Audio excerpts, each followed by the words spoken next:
Bonjour à tous, merci Christelle de m'avoir invité déjà et de m'avoir introduit. Donc effectivement, je suis en Algérie, dans la ville d'Oran. Je suis issu de l'université d'Oran, donc dans le département d'informatique, pardon. Donc je suis diplômé en ingénierie d'informatique et j'ai toujours été intéressé par tout ce qui tourne autour de la santé, vu que je suis un ancien athlète de l'équipe nationale d'Algérie de karaté. Donc j'ai donné quelques cours il y a 2 ans, j'ai donné jusqu'au Covid, j'ai donné des cours de karaté aux enfants de ma résidence, entre autres, et je continue à pratiquer cela dans mon monde, que ce soit ici à la maison ou à l'extérieur ou à travers, dans des salles. Ça c'était pour le côté sportif. Je m'intéresse énormément à la santé, vu que c'est essentiel pour moi, parce que quand on a la santé, on est plus ou moins, ou du moins on est capable de faire tout ce qu'on veut. Aussi, en fait, j'ai du mal à me positionner sur le web ou même dans la vie. D'ailleurs, j'ai des personnes qui viennent vers moi pour demander conseil à travers différentes thématiques, que ce soit le couple, que ce soit le sport, que ce soit la santé, que ce soit le marketing, que ce soit le web. Mais moi je trouve ça normal. Je suis un généraliste, je suis un spécialiste en généralité. Pour revenir au sujet d'aujourd'hui, qu'est-ce que je pourrais apporter si ce n'est de vous raconter une histoire, parce que j'estime, avec toutes les personnes qui m'ont précédé dans les interviews, on a pratiquement tout dit. Et du coup, je me suis dit qu'il était peut-être meilleur de raconter une histoire. C'est pas mon histoire, c'est une histoire vraie par contre, qui s'est déroulée aux États-Unis au XXe siècle. Donc au siècle dernier, où le gouvernement avait décidé de faire une expérience. Donc ils ont lancé un programme où les cobayes étaient cette fois-ci des jeunes soldats qui étaient musclés, qui avaient une excellente santé. Ils avaient un bagage intellectuel plus ou moins équivalent. Et donc ils ont été choisis avec une apparence et donc un physique et une éducation plus ou moins équivalente et similaire. Et on les a mis en épreuve, à savoir des marches interminables, une prédiction de descendre dans le terrain de l'ennemi, et donc dans des embuscades avec des vraies balles, des vraies balles, c'est ce que croyaient les pauvres soldats. Et donc ils sont passés par énormément d'épreuves, des parachutes, donc des intempéries, des embuscades, comme je viens de le dire.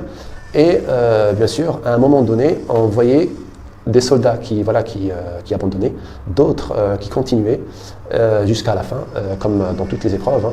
Le problème, c'est que à la fin de ce programme, d'ailleurs, tout ce qu'on a pu recueillir en termes de substances biologiques de chaque soldat, ils étaient plus ou moins similaires. C'est-à-dire par rapport au stress, par exemple, c'était plus ou moins normal, vu les épreuves physiques qu'ils ont eues. Donc on a conclu uniquement un seul élément qui était dominant dans toute cette expérience, à savoir la manière et l'attitude qu'avait chaque soldat. En fait, il y en a qui avaient pris cette épreuve et cette expérience comme étant, même si ils pensaient réellement que c'était une vraie épreuve, mais en tant que soldat, en tant qu'individu engagé dans cet exercice, il n'était pas question pour lui de reculer. Donc il avait accepté la situation, il s'est mis en avant en prenant cela comme étant un challenge. Du coup, ils avaient pu y aller très loin. D'accord ? Et surtout, ils ont survécu. Les autres, ils ont échoué parce qu'ils étaient plus dans une victimisation et dans des... Ils revendiquaient le fait que l'exercice était très compliqué, donc ils se plaignaient pratiquement très vite par rapport à l'épreuve, quand elle devenait plus ou moins insupportable.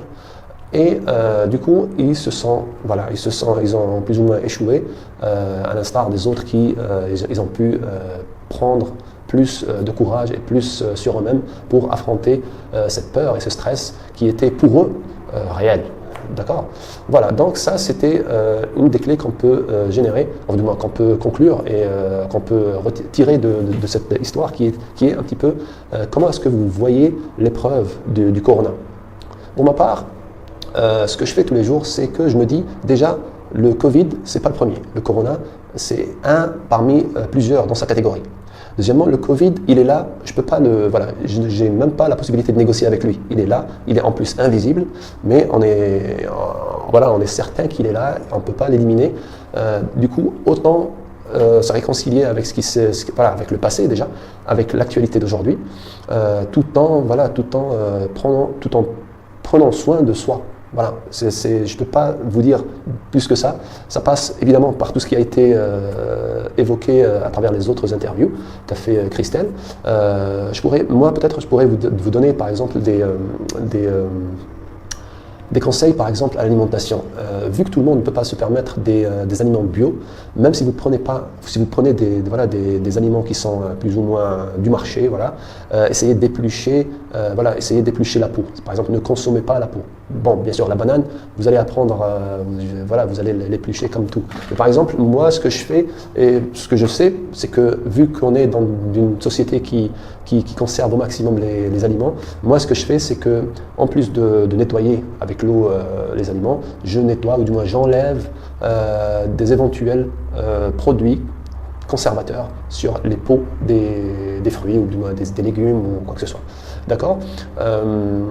Quoi d'autre? Ça, c'est par rapport à l'alimentation. Donc, manger varié, manger des fruits et légumes principalement. Qu'est-ce que je pourrais vous dire de plus? Buvez de l'eau, faites-vous des citrons, ou du moins des jus de citron, des jus d'orange ou par rapport aux aliments que vous pouvez trouver de saison. Ça, c'était par rapport à l'alimentation. Faites du sport, bougez. Plus vous bougez, plus vous serez à même de faire fonctionner le moteur qui est notre corps, qui ne demande que cela. Ça vous permettra déjà de vous dépenser, de vous fatiguer et surtout de mieux dormir le soir. Vous aurez moins de mal à trouver le sommeil. Pour ma part, quand je décide de dormir, je dors parce que je me dépense intellectuellement et physiquement tous les jours. Pas au point je ne suis pas en train de faire des exercices pour préparer les Jeux Olympiques, même si, pourquoi pas. L'essentiel pour moi, c'est de me dépenser, c'est de me challenger, c'est d'aller au-delà au-delà de mes limites. Voilà, c'est-à-dire si ma limite elle est à 10, aujourd'hui, le but, ça serait de faire 11 ou bien 10 et demi. Voilà, qu'est-ce que je pourrais dire aussi? Relaxez-vous, relaxez-vous, détendez-vous, reposez-vous, tout en faisant des efforts intellectuels plus ou moins durs. Pas toute la journée, mais je sais pas moi, essayez de lire quelque chose qui est pour vous chiant. Excusez-moi du terme, mais c'est-à-dire essayez de, je sais pas moi, pour ma part, des fois je dis tout ce qui concerne des choses abstraites, comme la philosophie, comme des mythologies, comme des choses non palpables, mais qui demandent un effort intellectuel plus ou moins soutenu. Mais bien sûr, je ne vais pas le faire toute la journée parce que voilà, on a des tensions qui peuvent être générées. Du coup, on fait des relaxations. Moi, j'essaye de me relaxer. Pour vous aider, si vous n'arrivez pas à le faire, pensez par exemple à une chaussette. Pensez à une chaussette qui est plus ou moins usée, ou par exemple à un chat. Le chat, moi par exemple, j'ai jamais vu un chat qui a des problèmes d'insomnie ou des problèmes, d'anxiété. Pourquoi? Parce qu'il arrive à se détendre, il arrive à se relaxer, il arrive à dormir. Il n'attend pas en fait le soir pour dormir. S'il a envie de dormir, il s'écoute. Il est vraiment à l'écoute de soi. Pour moi, le chat, et même plusieurs animaux sont des êtres qu'on peut tirer énormément d'enseignements. Donc pour moi c'est très inspirant de regarder la nature ou bien les animaux et même les gens. Même les gens en fait ils peuvent vous donner énormément d'informations sur ce qui se passe dans la vie. Par rapport au corona aussi, pour revenir par exemple par rapport à des réflexes.